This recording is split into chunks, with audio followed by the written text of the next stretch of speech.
Bonjour les amis et bienvenue dans ce deuxième épisode de notre voyage en Islande. À ce stade de l'aventure, on a laissé derrière nous les galères des premiers jours et nous filons vers la côte sud de l'île, prêts pour des routes de dingue, des cascades XXL et des bonnes doses d'épique à chaque arrêt. Alors installez-vous bien et découvrez avec nous ce merveilleux pays. Et restez bien jusqu'à la fin si vous voulez faire un tour du camping-car et voir notre vie à bord.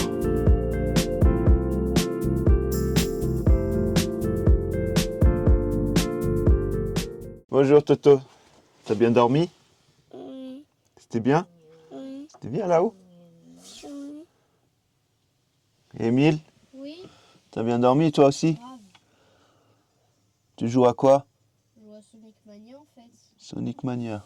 Moi aussi j'ai bien dormi. Moi j'ai fait les bains chauds hier, du coup j'étais bien au chaud, je me suis couché. Après la nuit il a fait super froid, on aurait dû mettre le chauffage. Bon, on va préparer le petit déjeuner et aujourd'hui on va faire le Golden Circle. C'est la région la plus connue d'Islande, donc on aimerait bien commencer un peu tôt, comme ça on n'aura pas trop de monde. Alors avant de partir, hop, je prends le petit tuyau et on va remplir l'eau. Voilà, ça c'est fait et on y va.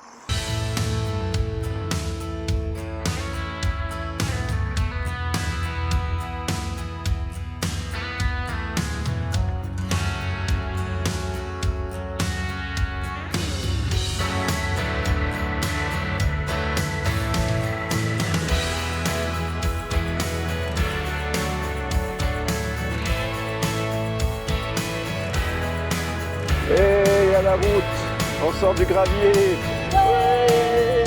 Vous êtes contents? Ah, ça fait du bien. On vient d'arriver au parc national de Thingvellir. En fait, c'est là où se rejoignent les deux plaques tectoniques, la plaque euro-asienne et la plaque américaine. Et il y a un genre de canyon où on peut se promener et puis quelques cascades en route aussi. Cet endroit fait partie du patrimoine mondial de l'UNESCO. C'est impressionnant de se dire qu'on est pile à l'intersection de deux plaques tectoniques. La plaque américaine elle est à droite, l'euro-asienne à gauche. Et là en face, il y a un lac, le Silfra. Il est possible de faire du snorkeling ou carrément de la plongée entre les deux plaques tectoniques et il y a des eaux hyper claires. Il est magnifique cet endroit. Là on va retourner au parking et on va continuer vers les geysirs. Elle est chaude, C'est chaud. c'est vrai? Ah ouais? Chaud de malade. Donc là on est arrivé à la région de Geysir et Émile me dit que ça s'appelle Geyzir en français. Je ne sais pas si c'est vrai ou pas. C'est ça? Geyser. Et en fait c'est le village qui a donné le nom à ce phénomène. Donc je vais vous montrer ça tout à l'heure.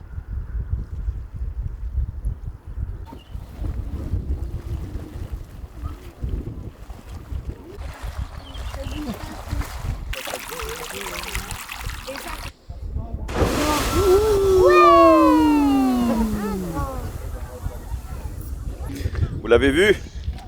Alors dites-moi dans les commentaires, est-ce qu'on dit geyser, geyser ou jaizir? Comment on le dit en français? Toute cette eau qui coule qu'on voit là sur les vidéos, elle est très chaude. Là c'était une très haute. Ça on a fait deux de suite. Deux de suite, on a raté ça. Et maintenant on va voir la cascade de Gullfoss. Impressionnante, très puissante. Là, on s'approche seulement et on sent déjà la puissance du truc. Waouh! Regarde ça.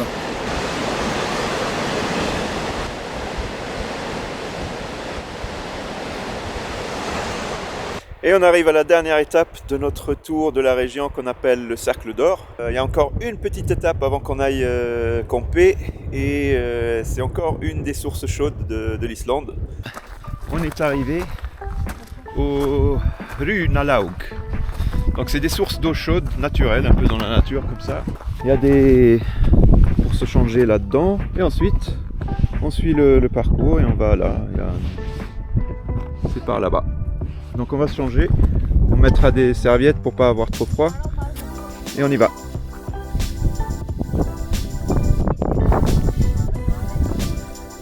Allez, c'est parti. Il fait froid dehors, mais on a la promesse du bain chaud. Donc on supporte le froid. Pour trouver la chaleur. Tu bois pas, rappelle-toi ce qui se passe doucement. Voilà, assis-toi. Vas-y, bon. Vas-y, Émile. Maman, regarde, Ah, on est bon. ça c'est Elle est bonne. il n'y en a pas. Il faut pas louper cet endroit. Il est super bien. C'est vrai, Émile. Pas faux, mais vaut mieux l'autre bassin, le plus petit. Enfin, tu commences par le grand et après tu termines par le petit. Pourquoi? Le petit, il est plus chaud que celui-là.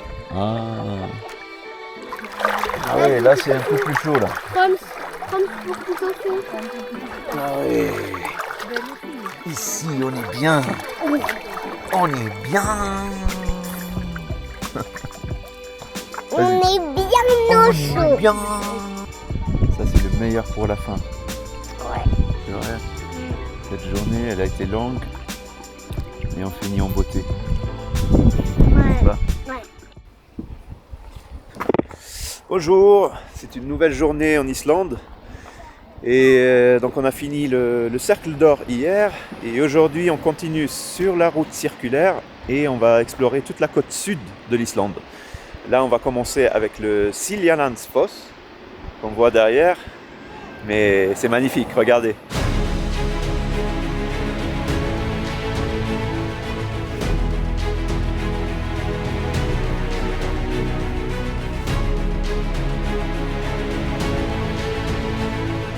C'est impressionnant, non? Là, on va essayer. Il y a un passage qui va derrière la cascade. Waouh!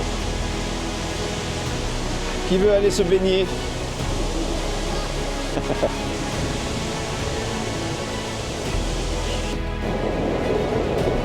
Waouh! Il ne faut pas oublier, après avoir visité le Siljalandsfoss, il y a à peine 5 minutes à pied sur la gauche, il y a une autre cascade qui, elle, se trouve à l'intérieur d'un canyon. Regardez.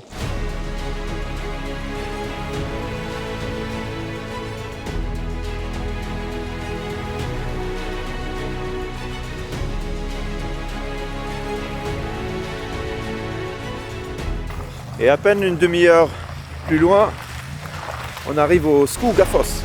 Impressionnant rideau d'eau. Regardez-moi ça. C'est pas impressionnant ça? Sur le côté droit, on peut monter tout en haut. Il y a un genre de plateforme. Et avec une vue imprenable donc sur la cascade et puis sur tous les environs. Limite, on se dit que comme il y a beaucoup de nuages, ça donne quand même un charme à l'endroit. Je sais pas, moi je préfère quand c'est nuageux comme ça. Et là, on va aller au plus proche de la cascade. Je ne sais pas si sur les photos on voit la même grandeur, mais remarquez la taille des gens par rapport à la cascade. C'est vraiment grand.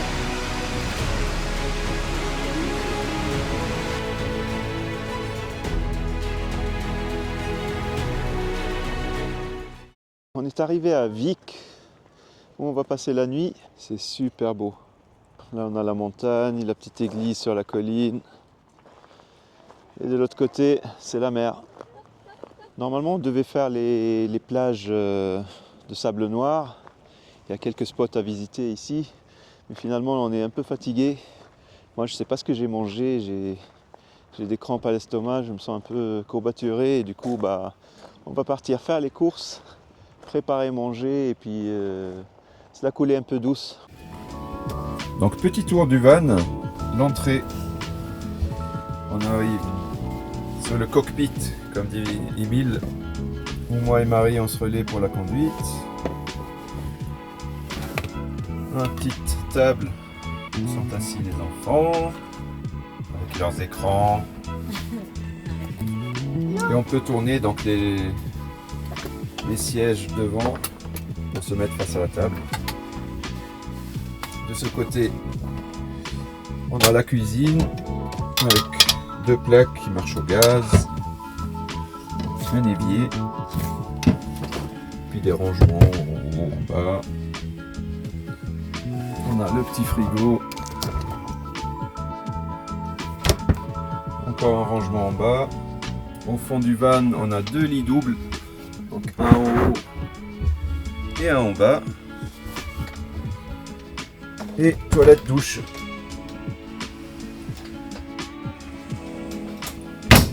Voilà, c'est suffisant.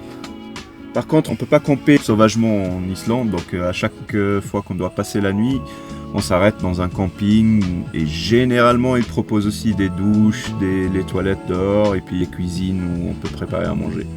On a fini les courses, là on prépare à manger, je fais un peu de poulet et Marie est partie à la cuisine du camping faire des pâtes pour les enfants. On va aller chercher les enfants. Oui. On va manger. Non. Si. Allez, venez vous laver les mains. Mais après manger, on joue. Ouais, on verra. Déjà, on mange. Allez, hop, suivez-moi, c'est là-bas.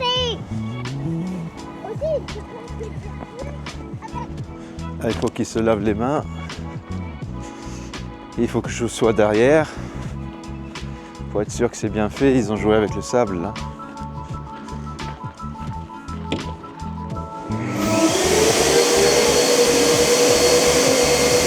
Allez, Victor, sinon on va manger sans toi. On va pouvoir manger là. Ah. Et surtout se reposer. Moi, j'ai qu'une seule envie, c'est aller me coucher.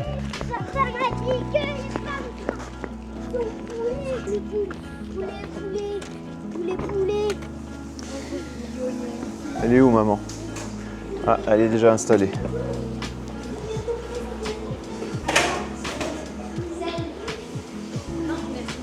Allez, installez-vous ici. Allez, là-bas. Enlevez vos manteaux. Bon, c'est l'heure d'aller au lit. Donc, on met les rideaux comme ça. Hop, on descend les rideaux ici. On allume les lumières. Les petits sont installés au lit. Victor. Donc voilà comment on finit la journée. Alors petite précision, il y a 2 lits, donc 2 lits doubles, un en bas et un en haut. Par contre, on a oublié de ramener une couette. On ne pensait pas qu'il allait faire aussi froid la nuit. Du coup, on est tous les 4 dans le lit du bas. Et on se bat pour la couette pendant la nuit. Mais bon, c'est ça l'aventure. C'est ça de sortir de sa zone de confort. Bon, bonne nuit.